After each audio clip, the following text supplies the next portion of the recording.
Bom, então primeiramente boa noite a todos.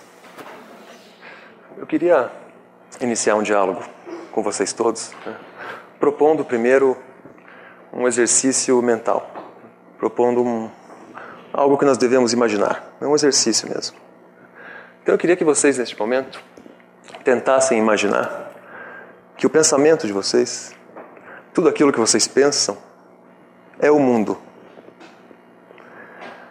Então tentem imaginar que tudo aquilo que vocês pensam é um mundo, é o mundo.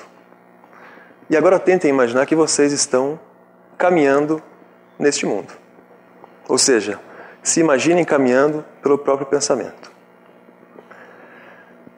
Assim que conseguirem iniciar esse exercício, eu queria que vocês se perguntassem, qual é o cenário que eu estou vendo? Eu estou caminhando pelo meu pensamento. Qual é o cenário que eu estou vendo? Qual é a paisagem que está moldada neste mundo que sou eu? Será que nessa caminhada eu vou encontrar um cenário escuro, tenso, de desequilíbrio, de dor? Um cenário onde eu não consigo enxergar direito as formas? Um cenário confuso? Ou será que eu vou encontrar um cenário limpo, claro, bem iluminado, com ruas bem definidas, com casas bonitas, com sol, com flores, com jardim, enfim, com vida? Seria muito bom se nós conseguíssemos imaginar e visualizar mesmo um pouco desse cenário que nós somos. Essa é a primeira etapa do exercício. Feita essa etapa, nós vamos para uma segunda etapa, que talvez seja um pouco mais difícil até, quem sabe um pouco mais constrangedora, que seria pensarmos assim: agora que eu já sei qual é este cenário no qual eu vivo e pelo qual eu caminho, eu tenho que tentar imaginar que este cenário, este mundo, ele vaza. Ou seja, ele não permanece contido em mim. Esse cenário ele vai romper as paredes e ele vai vazar. E ao vazar ele vai contaminar esse mundo aqui, que é o mundo onde todos nós estamos. E aí nós voltamos à pergunta: será que no momento em que este mundo que sou eu vazar e contaminar o outro mundo, que é onde todos estão, qual será o elemento que este vazamento vai trazer? Será que será uma contaminação negativa? Ou será uma contaminação construtiva? O que sairá de mim e chegará aos outros ajudará ou dificultará? Contribuirá ou será mais uma trava? Mais um muro, quem sabe? Mais uma dificuldade? Passadas essas duas etapas, entendendo um pouco do meu cenário interior, entendendo que esse cenário vaza para fora, aí nós teríamos que perguntar um pouco com muita sinceridade a nós mesmos, se nós já entendemos, até este momento, estamos todos em um trânsito evolutivo. Será que até este momento, construindo conhecimento, eu já entendi que aquilo que eu penso é aquilo que eu sou? Será que eu já entendi que aquilo que todos nós pensamos faz aquilo que todos nós somos? Será que eu já compreendi que esse mundo que eu olho, que avalio e às vezes não gosto, é resultado daquilo que todos nós pensamos? Portanto, será que a essa altura desse trânsito encarnatório provisório, será que a essa altura eu já cheguei à conclusão de que, em síntese, são os pensamentos e as intenções que moldam o mundo? Que são os pensamentos e as intenções que criam os limites do possível em que eu poderei chegar? Será que eu já compreendi que a direção na qual eu estou seguindo e o máximo que eu posso alcançar está limitado pelas minhas intenções e pelos meus pensamentos? portanto, este cenário mental, ele é do tamanho que eu consegui construir.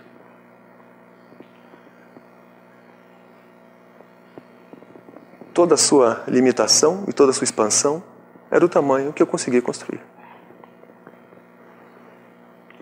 Então seria importante se nós começássemos, né, avaliando um pouco isso. E compreendendo de uma vez por todas, não é fácil, né, a força do pensar. A força efetiva do pensar. Que não é uma ilusão, né, não é simplesmente uma metáfora, uma força de linguagem. Né, é a materialização daquilo que eu penso. Eu sou a materialização daquilo que eu penso e pronto. E o mundo também o é. Então vamos avaliar um pouco isso, né? Seguindo nessa proposta de pensar um pouco sobre a nossa postura, pensar um pouco sobre como nós estamos enfrentando o mundo, o trânsito, as pessoas, o trânsito da vida, né, eu digo, nós teríamos que voltar a uma outra constatação, né, além dessa que nós já fizemos. Nós teríamos que alcançar outra que é simples, mas difícil. Ela é óbvia, mas difícil de conscientizar. Todos os dias, quando eu acordo, eu olho para o lado. Quando eu vejo outra pessoa, eu chego a uma constatação. Óbvia e difícil que é, todos são diferentes. Não é? Pela forma como um coloca o chinelo no chão, eu sei que a pessoa é diferente. Pela forma dela se expressar, eu sei que ela é diferente. Pelo rosto dela, eu sei que ela é diferente. Portanto, eu sei que ela pensa diferente também. Não é? O Dr. Locádio, há muito pouco tempo, ele estava nos lembrando isso e dizendo assim: não se iludam e não se esqueçam que as tensões, todas as tensões, sempre ocorrerão. Desde uma tensão muito simples, que é a tensão de uma pessoa que deixou o som alto no carro do lado, até tensões maiores, como, por exemplo, uma grande decisão, como um grande diálogo, né? Como um comportamento, como um convívio, como uma mudança. Essas tensões, né, que às vezes nos tiram do equilíbrio, né, elas sempre existirão. Não é uma escolha nossa lidar com a adversidade ou não. A adversidade, ela é. E continuará sendo. As pessoas continuarão pensando diferente. A minha família continuará pensando diferente de mim. Mesmo meu irmão, mesmo minha mãe, mesmo meu pai, né, continuarão agindo de forma diferente da que eu faço. Ou seja, quando nós fazemos essa constatação mais uma vez, e todos os dias nós estamos lembrando dela, nós chegamos a uma conclusão inevitável, que é: eu preciso conseguir aceitar a diversidade. E aceitar a diversidade só acontece quando eu alcanço a postura da tolerância, quando eu alcanço a postura da paciência. Aí sim, quem sabe eu consiga dizer e possa afirmar que eu aprendi a me adaptar. Mas se eu ainda não sou uma pessoa tolerante, se eu ainda não sou uma pessoa paciente, isso significa que eu ainda estou despreparado para o elemento mais comum que eu vou enfrentar todos os dias, que é a adversidade. E, portanto, voltando à recomendação do Locádio, né, todos os dias eu me encontrarei tenso. Porque, afinal, eu não estou entendendo e nem me adaptando às tensões, que continuarão. E continuarão até o desencarne. Ou seja, prejudicado sou eu, que não sei me adaptar, né? E o prejudicado são todos aqueles que convivem comigo, que estarão recebendo sempre o retorno, né, dessa minha postura de agressão. É interessante porque se nós pararmos para avaliar o comportamento, nós perceberemos que existem algumas linhas tênues, né, entre aquilo que pode ser bom e pode ser ruim. Vamos pensar, por exemplo, a insatisfação. A insatisfação, ela é boa, certo? Afinal, quando eu estou insatisfeito com algo, eu me movimento para mudar, né? Eu me movimento para que aquilo não continue como está. Então a insatisfação, ela é boa, mas é muito fácil deixar a insatisfação se transformar em desânimo. E o desânimo é ruim, porque o desânimo, ele freia, não é? Quando eu estou desanimado com o que eu estou fazendo, com as coisas, com as pessoas, eu paro, eu freio. E é como se eu não conseguisse mais continuar. E aí é uma constatação que pode ser um pouco difícil, mas nós podemos afirmar que qualquer forma de desânimo é uma forma de ingratidão. Afinal, basta pensar um pouco e perceberei que eu estou muito bem. Todos nós, se observássemos um pouco melhor, perceberíamos que não há motivo para desânimo. Porque nós estamos muito bem. Nós temos pessoas que nos ajudam.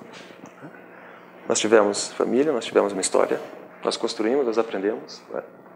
Ou seja, tudo aquilo que pode me causar desânimo, com certeza, é muito menor do que tudo aquilo que eu tenho. Então, de certa forma, se a minha postura for de desânimo, posso até afirmar que eu sou uma pessoa ingrata. O desânimo é uma forma de ingratidão. Uma outra linha tênue que nós encontramos, podemos afirmar, é a linha tênue entre o senso crítico e o excesso de dificuldades e empecilhos. Ter senso crítico é bom, certo? Aquela pessoa que consegue avaliar, que consegue pensar, que consegue fazer críticas de si, das situações, do que está acontecendo, dos outros, isso é bom. Dentro do respeito é bom. Mas é fácil transformar o senso crítico em uma postura que nós podemos afirmar, é a postura do empecilho. Ou seja, em tudo eu vejo primeiro os empecilhos. Quando vou pensar em um projeto, primeiro eu vejo as dificuldades. Quando vou pensar em um convívio com a pessoa, primeiro eu vejo as dificuldades. Quando vou pensar em alguma ideia, primeiro eu vejo as dificuldades. Ou seja, é uma postura que já não é mais senso crítico. É empecilho. Eu estou colocando empecilhos em tudo que eu quero realizar. Inclusive colocando um empecilho entre a minha pessoa e as outras. Aquele que primeiro vê as dificuldades, nada realiza. Não sei se concordam. Se para tudo que eu penso e tudo que eu avalio, o que primeiro eu vejo são os empecilhos, nada vou realizar. Afinal, eu sempre vou desistir, não é? Porque são tantas as dificuldades, então eu vou desistir. Então é preciso, quando nós avaliássemos a nossa postura, seria preciso pensar um pouco sobre isso.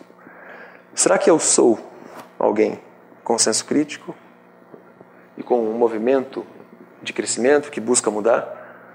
Ou será que eu já ultrapassei essa linha, esse bom senso, e me tornei uma pessoa difícil de lidar, que está sempre colocando empecilhos, e que não transforma as insatisfações em mudança? Nós teríamos que pensar um pouco sobre isso. Há uma frase de Emmanuel que eu considero extremamente interessante. Ele diz assim: um dos maiores erros que se pode cometer é diminuir a felicidade dos outros. Veja que frase difícil de aceitar, né? Um dos maiores erros que se pode cometer é diminuir a felicidade dos outros. E aí nós voltamos à pergunta, né? A minha postura hoje, o meu pensamento hoje, as minhas intenções hoje, elas promovem a alegria dos outros? Ou elas dificultam? Será que a pessoa que eu sou hoje, em todos os lugares, né? Seja em casa, seja na rua, seja onde for, eu sou alguém que, com o vazamento do meu pensamento e com a minha postura, portanto, com aquilo que eu falo, aquilo que eu faço, eu sou alguém que contribui na promoção da felicidade dos outros? Ou eu sou mais um dificultando? Com tensão, com impaciência, com intolerância, com uma tentativa constante de fazer com que os outros sejam como eu sou. Isso não vai acontecer. Então eu preciso avaliar um pouco e se perguntar: quem sou eu nesse sentido? Qual está sendo a minha real contribuição? E só é possível alcançar essas conclusões quando nós pensamos com mais atenção sobre as nossas intenções e sobre os nossos pensamentos. As intenções e os pensamentos. Se não for assim, nós não chegaremos a muitas conclusões. Às vezes, nós também nos iludimos um pouco com o progresso material, vamos colocar assim, e não percebemos que as intenções não mudaram. O que mudou foi um pouco a forma, mas as intenções não mudaram. Todos devem conhecer a Mafalda, né? Aquela personagem dos quadrinhos, né? E há uma tira da Mafalda que é assim. Ela está lendo o jornal, e aí ela lê uma notícia, e a notícia diz assim: desde o arco e flecha até os mísseis teleguiados, é impressionante como a tecnologia avançou. E aí a Mafalda pensa um pouco e diz assim: e é deprimente como as intenções não mudaram. Do arco e flecha aos mísseis teleguiados. A intenção ainda é a mesma, não é? Ou seja, será que houve um avanço mesmo ou não? O quanto esse avanço também não é ilusão. Então vamos trazer o exemplo da Mafalda para o nosso contexto. Quando eu olho o meu avanço, será que foi simplesmente um avanço material? Mas as intenções continuam as mesmas. Os pensamentos continuam os mesmos. Portanto, a postura continua a mesma. É preciso se perguntar. Concluindo, eu queria deixar uma analogia. Talvez facilite, talvez atrapalhe. Mas seria uma imagem que nós teríamos que pensar um pouco, que pode auxiliar. Vamos observar uma árvore, por exemplo. Nós observamos a árvore e, com um pouco de inteligência, nós sabemos que o que sustenta a árvore é a raiz. Certo? Nós não estamos vendo a raiz. Ela não está palpável a nós, visível. Mas nós sabemos que é ela quem sustenta a árvore. Vamos fazer uma analogia, né? E pensar que, no nosso caso, a nossa raiz são os pensamentos. A nossa raiz são os pensamentos. Aquilo que nós pensamos é o que nos sustenta. O que flui da raiz perpassa a estrutura e resulta num fruto é o pensamento, no nosso caso. Essa é efetivamente a nossa raiz. Os pensamentos e as intenções. Então, se nós queremos mudar a qualidade dos frutos, temos que pensar naquilo que está saindo da raiz primeiro. Certo? Então, eu agradeço pela atenção de todos. Nós vamos dar continuidade aos trabalhos. Tentem, com silêncio, com equilíbrio, com serenidade, avaliar um pouco todas essas questões que nós aqui discutimos. Tudo bem? E assim nós vamos juntos, não é? Avançando. Em pensamentos e intenções. Né? E assim dando forma a um mundo um pouco melhor. Uma boa noite. Tudo de bom.